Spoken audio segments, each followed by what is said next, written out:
Әлбәттә, устактан тыш, әле шушы фикер алышу барышында күп кенә проектлар языла.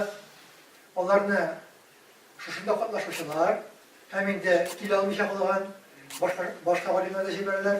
Шушы материалларны заманында җыеп, Муса Бикиев ислахат әсәрләренә китап яза һәм шунда сакланган кайбер материаллар, шулай ук архив материалларын нигезләп, мин инде үземнең чыгышымны кылдым. Ул Уфа Корылтайы вакытында мөселман мәгарифенә кагылышлы мәсьәләләр дип атала.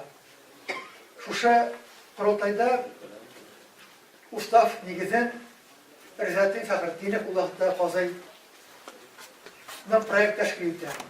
Әйтергә кирәк, Мөфти Мөхәммәд Султанов 5нче елда мөселман мәгарифенә багышлап махсус Корылтай үткәргә җыена. Ләкин нинди сәбәпләр белән ансыз үтми кала. Шуңа күрә беренче карашка бу Корылтайда мәгариф мәсьәләләре махсус каралмый. Һәм инде уставка кертелми. Ләкин шул вакытта анда язылган һәм яңгыраган фикерләр һич шиксез игътибарга лаек. Беренчедән алар 5нче елда Россия дөньядагы иң демократик ил була. Ягъни һәркем курыкмыйча үз сүзен әйтә ала. Хәтта җылышлар җыгында да полиция әйтеп тормыйлар.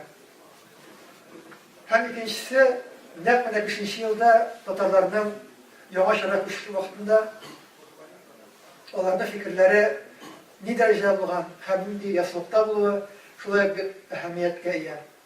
Ризаэддин Фәхретдин үзенең проектында мөселман руханийларын 3 группага, 3 төрлегә бүлергә тәкъдим итә. Һәм шуңа бәйле рәвештә ул аларның уку системасын кора. Ягъни киләчәктә мөселманнарның уку йортлары 3 дәрәҗәдә түбән, дөресрәк башлангыч, урта һәм югары галия мәдрәсәсе дигән фикерне уздыра ул. Һәм түбән мәктәптә башлангычта укыган муллалар гына мәзин башлангыч мәктәп укытучысы мөгаллим яисә имам булалар. Рөшти мәктәбен бетергәннәр хатиб ахун һәм Рөшти мәдрәсәсендә укыталар. Ә инде казыйлар, казыйның ярдәмчесе, шулай ук галия мәдрәсәсе укытучылары, алар фақат галия мәдрәсәсен бетергән тиешләр. Һәм алар гына Русиянең иң югары катлам руханийлар булырга тиеш.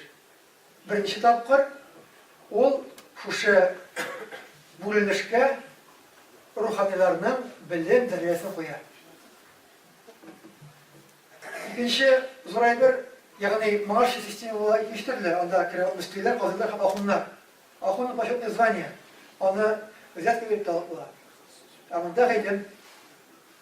Һәм икенче зур мөһим әйбер, ул барлык укытучыларга да елына 240 сум акча түләүне таләп итеп куя. Әйтик инде Земствода укыткан укытучыларга түләгәннәр 360 тәңкә вакытта. Менә калса бу шулай ук күпчелеге шушы мәхәлләләрдә һәм инде дини әзерлек кошындагы фондтан килә торган акча хисабына бу эшләр барырга тиеш була. Һәм әлбәттә инде моңардан тыш ул үзенә бурычлы куя фикх буенча һәм башка дәресләрендә үзгәртеп кору мәсьәләсе. Димәк, монда нинди әһәмиятле беренчедән көтмәгәндә галия мәдрәсәсендә укучы шәкертләрнең дәрәҗәсе үсә. Хәзер инде мулла булайымы, ахун булайымы түгел, гыйлем алу хисабына кеше үзенең карьерасын кора һәм ул мөселман җәмгыятендә иң югары дәрәҗә булачак. Әлбәттә, шушы статуска биредә укучы мөдәррисләр һәм аның ректор да лаек дигән сүз. Һәм иң мөһиме, тәүге тапкыр Ризаэддин Фәхретдин Русиядә 3 баскычта торган һәм югары мәктәп белән тәмамлана торган дини уку йортлары системасы булдыруына куя. 1892 елдан башлап хакимият чит илдән укып кайткан муллаларны мәктәпкә текми башлый. Татарлар хәрәкәт итеп, кузгалып китеп инде 94 елда бу указны юкка чыгаралар Ләкин 900 елда ул тагын керә. Ягъни Ризетдин Фәхретдин шушы система белән мөселманнарны да социаль яклау турында да кайгырткан дип әйтергә мөмкин. Һәм иң мөһиме бу вакытта Казанда, Уфада һәм башка шәһәрләрдә әле безнең чын мәгънәсендә туры таләпләргә туры килгән галия мәдрәсәсе булмый. Ягъни сүз монда мондый мәдрәсәләрне булдыру турында бара. Бугардан тыш, бу вакытта Самарада бик авторитетлы Шәһәбетдин Мөниш исемле ахун була. Ул анда мәдрәсә төзей, Акча мәдрәсәсе яши, таш машин төзеп куя, тарихи мәчетләр булып торган. Һәм ул шулай ук берничә үзенең тормыш тәҗрибәсеннән чыгып, берничә таләп кертә. Аны запискасы бар. Ул әйтә, һәр мулла укытучы була алмый. Һәм бу шунда шулай. Мулла булу өчен ул кимендә берничә ел укытырга тиеш. Шуннан соң гына күрәсең инде имтихан биреп, шәһәрнамә алырга тиеш. Бу исә уларны бәйли беренчедән мәдрәсәдә бирелгән шәһәрнамәгә ул мулла бетерергә тиеш тилеши дәрәҗәдә шәһәр уку йортын рус телен бетергән икән, димәк, шунда гына укытыла. Әле аннан соң да тагын 2-3 ел укытып карагач кына тагы бер документ ала, уже аңа тулысынча укытырга мөмкин була торган.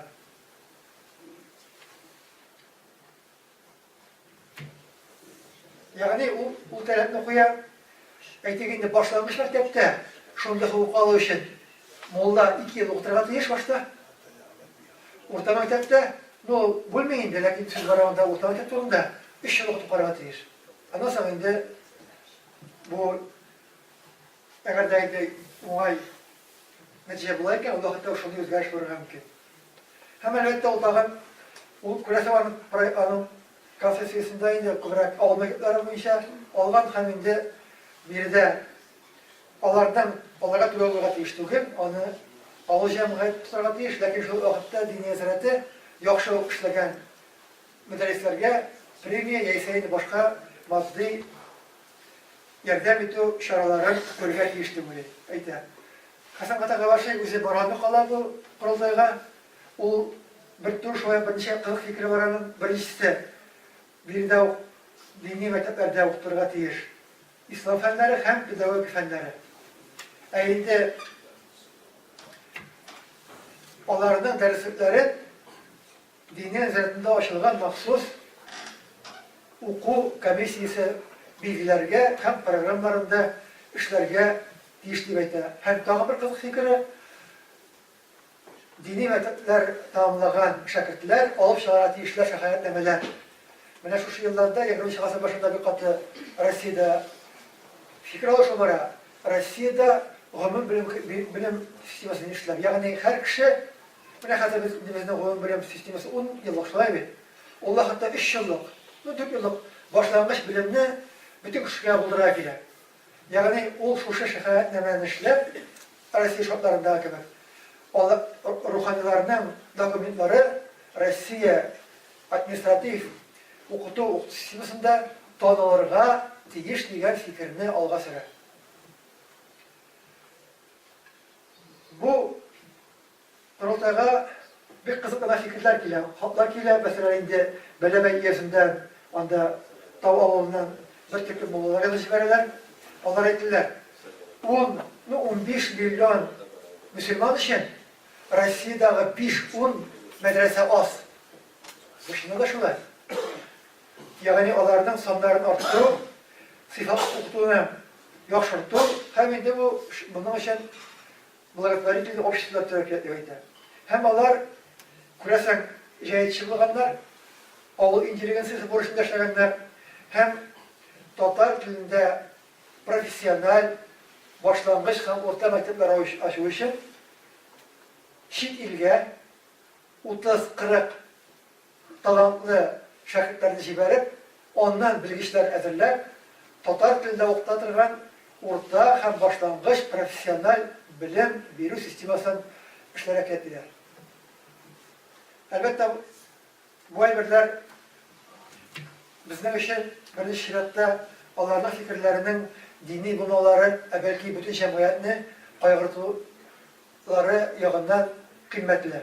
Yusuf Akşura bir de üzerinin programısında kirte Ulemeler Şurası işte oturduğunda yani yıl sayın müfti, kurnetli galimlerini, dünyavi bilimli kişilerini jiyip milletinin mühim meseleler boyunca kengeş ötüretiyiz, kengeşme. Hemen de şu Ulemeler Şurası gelecekte ruhani dereceye erişiyor için gerek bulgan imtihanlarının programısın şulay yok. İşlerge deyiş hem bu programlar mektep, medrese geldiğine deyişler. Çünkü bir kılık situasyon var. Mektepler okutalar, medreseler okutalar. Mollağa nasıl okula gireceksin? Ona doğru gelmiyor. Oku böyle bula, molla işine başlangaç, orası zakonlarında bilmeyin. Fikih boyunca efendilerinde başlaşımda bilmeyin. Yani ne şu şey okutu sistemasın, hem mollaya gelip taleplerini yakınaytıp, işlerine o şu Ulemeler Şurası'na ondaki bilgiçlerge, tapşırığa çakırar. İndekiler şu şey kurultay turunda işitkeş, Kazan şakirtleri şulay okuyup yazarlar. Onlar bir hayakar şeyler. Hatlardan bir izin bilen cibereler tercüme gayesinde başlarlar. O şuna asapşağa. İkincisi cibereler müfti isimine ufağa, müfti isiminde yukaşağa. Etkisi de asapşağa bize inanın hazır varlığı biliriz. Hem onun turunda da irte alırız. Onlar birinci şeriatta bu problemler aktual, hem bugün gündelerinin bir gücü kayıt edilgen. Aytik, onlar ettiler bizge medrese, bugün bulaşıp olalar yazılar buna. Program işlemek ile.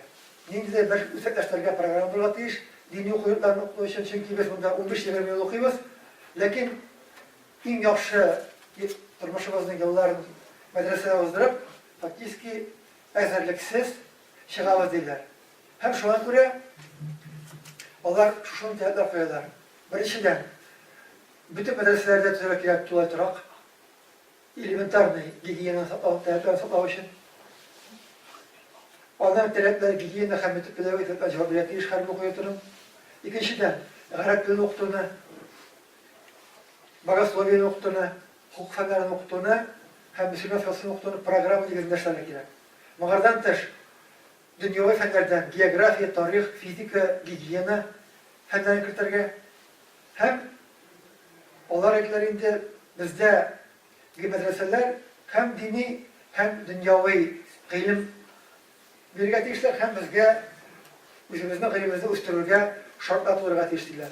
Mağardandır, Ufa'daki, Ullahıt'taki medreseler şakirtleri de üzerinden 90 kişi okuyup, üzerinden kağızlarını tapşırırlar Müslü isimine.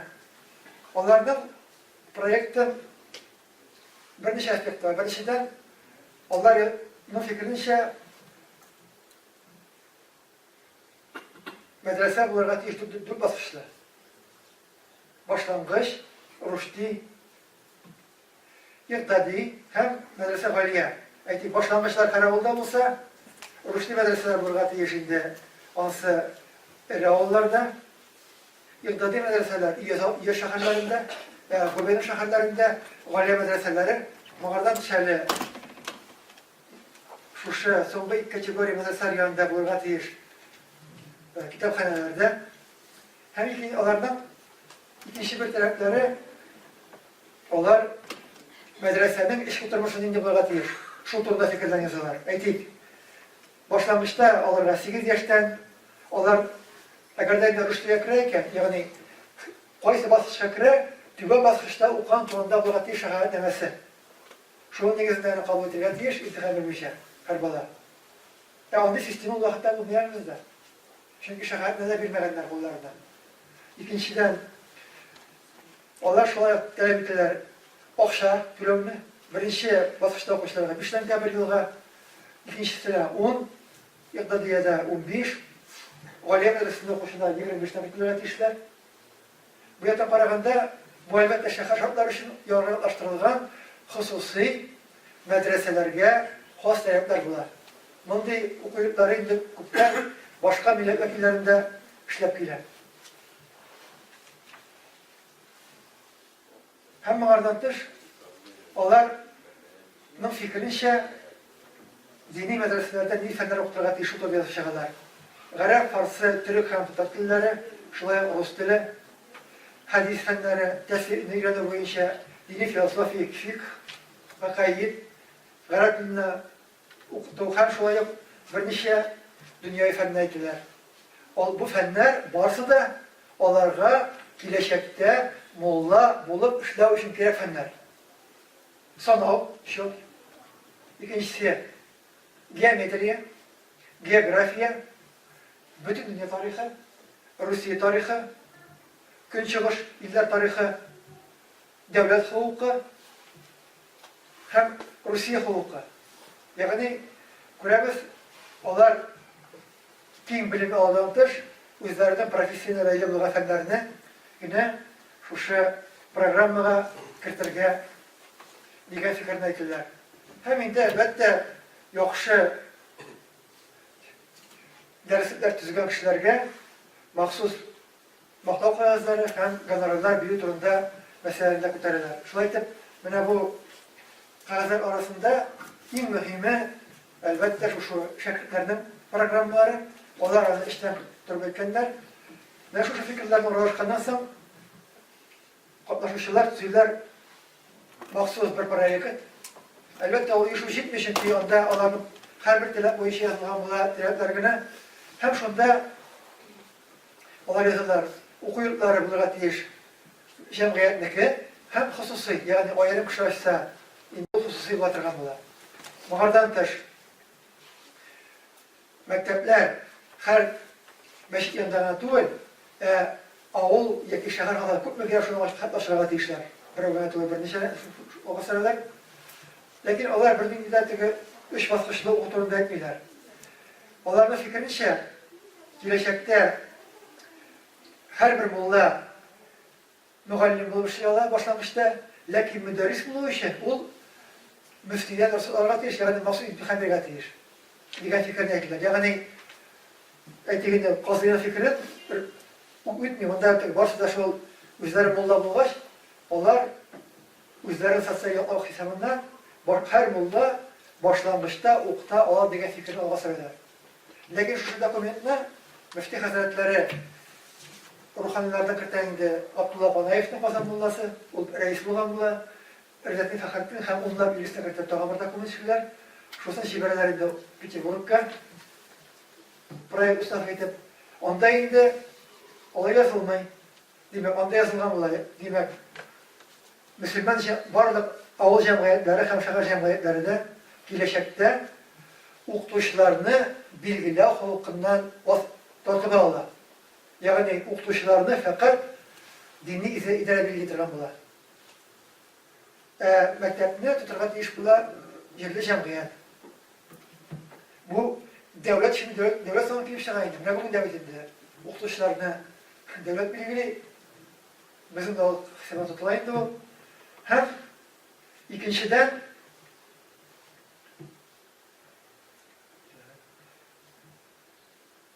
һәм башлангыч мәктәп укытучысы һәм мәдрәсә укытучысы фәкать диния нәзәрәте белән килештерелеп билгеләнә торган була. Ягъни теләсә кайсы мулла, әгәр дә моңа шулкан булса да, димәк, нидә булса инде ревизия аркылы үтеп, аның гыйлемен билгеләп, туры киләме, юк икәнен ачыклап, гына үзенең педагог эшчәнлеген дәвам итү бурычы куела. Әлбәттә, бу махсус рәвештә тагын бер совещание планлаштырылганга күрә, бу проектта бөтен якларда каралмый. Әйтик инде шулай ук монда Фәхретдин әйткән 3 баскычлы уку, түбән мәктәп, башлангыч мәктәпне куялар һәр авылда булырга тиеш ди. Ягъни сүз бара татарларда гомум белем бирү системасын башлангыч дәрәҗәсендә эшләргә. Һәм инде ул дөньяви һәм дини белем бирергә тиеш була. Икенчесе урта мәктәпләр, мәдрәсәләр, алар инде мәдрәсә мәктәп белән берләштерелгән булган, мөмкин нәкъ шундыйлар эшләп килгән була инде. Һәм өченчесе Galiye medreseleri yukarı derecedeki okuyucular bulga tiş bula. Hem onda mana şu proyektler onlar ulaqtagı bizning din kalamelerinin fikirlerin şağıldıra. Lakin kızınca karşı bu proyektni hakimiyet kabul etse de onu rastlamay. Hem bu fikirler şu olimlerinin materyal bulup kalıp gele. Lakin onda yazılgan emirler bugün de aktual. Hem onlar bu işe mesela bu mümkünde mektep medresenin ilmi ne derecede molla hazırlağı işi turuk ile digen sırav yeyseyinde ne işin Allah Teala imtihan bireler, ne işin mektep medresenin bitirgeçkine şunun negizindegine derecetini fakir işley ona molla bulurga yaramay. Turuk ilmi yani ilim algan bilime cidnimin yani molla bulurga. Şunday fikirler elde ne kalsa aktual bulup durar hem onlar üstünde elimizde işlerge. İhtibar rahmet. Sorular var değil mi? Onda Rezat Fakhriddin aytdi, o'zi so'ragan bo'lsa, chet elda o'qigan, o'qib qaytgan shogirdlarni ularni o'qitishga ketmasga degan. Yok etmedi. Şunu sakın çıkarırlar. Qayerda ko'chiradi? Onda bir kimde hayır terakkiler. Sotsialleştirgan Bu axborot oldi kishilar. ne sababli bo'lgan bu zakon chiqqan, ne narsadan qo'rqqanlar ham nindi yeyse yangi fikrlar kiritganlarmi va yeyse ular o'qituga adil bo'lmaganlarmi. Ana ikkinchi so'rov mana shu o'quv sistemasida bolalar necha yil o'qiganlar ham o'qib chiqishga nindi yoshga yetganlar degan fikr.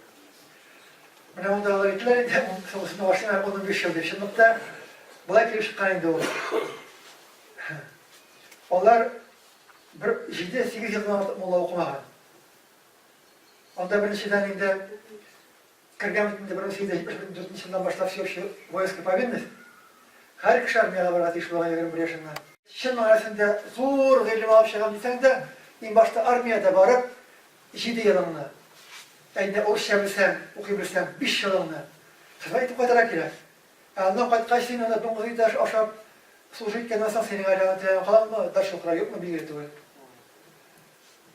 Şuna göre tradisyonla kuplarında 6-7 yıl, 5 yıl okuyorlar da 6 yıl okuyorlar da anasını bir tane molla buluğu için kire kaydıp bulmayın. Şunda kütüp ete medresede. Kaçan kire zayıfka. Avuluna kireler müderrisyanına bizge molla kire giyedip o takdim etevitinden, uzi varıp takdim etem. Yarı adası molla bulsa, yanında uğruna bulsa, tuğanın yanında uğruna bulsa, uğrunlaştırıp koyarga mümkün. Bu da Hristiyan balası şunda okup yatkarın da, o tağın 2 yıl okurga mümkün, şu uğrunu kütüp. Lekin var, 1 yaşnası gider mi ya? Anarşi düzergen bu. Birincisi meselesinde, onda bitinde, Alexander bir vaxtında şunday konservasyon nasyonalizm degene başlanıp gider. Palyatlarını bir katezerler, Almanlara karşı çıkırlar. Şu sebepten sebeplerinin birisi, onlardan bula şekilde devletleri, hem şirketler şekilde bula. Şu an kırayında Müslümanların da İslam ideolojisi kredip, türlü fikirler kredip, onlardan bula edip koyarlar, lakin medeni kırpmaylar. Buldu mu? Tamam ben sistem bulgan şolay bit. Okutu sistemisi tüzülge jıyınganlar. Bu anda kısaca gana men sorup gelem. Sistema tüzülge jıyınganlar. İş başında boşluk yürüyüşler bolgan, boşluk işler. Ondan soň galimler dep etdik, şolay politiklar. Şuna göre mene hazır Rossiyada okutu sistemisi yok deyip.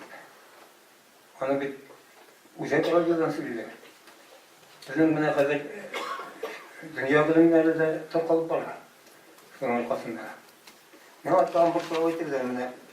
İnsanlar onların ofisiyel neydi uğrunu tutkanlar bu sistemada. İnsanlar.